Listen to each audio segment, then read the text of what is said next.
واسأل القرية التي كنا فيها والعير التي أقبلنا فيها وإنا لصادقون.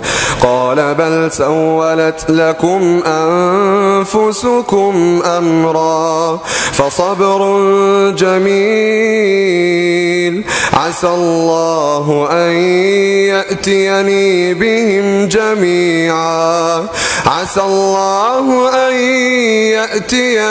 بهم جميعا إنه هو العليم الحكيم. وتولى عنهم وقال يا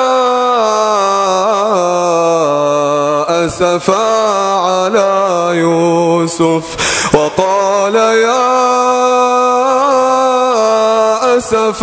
على يوسف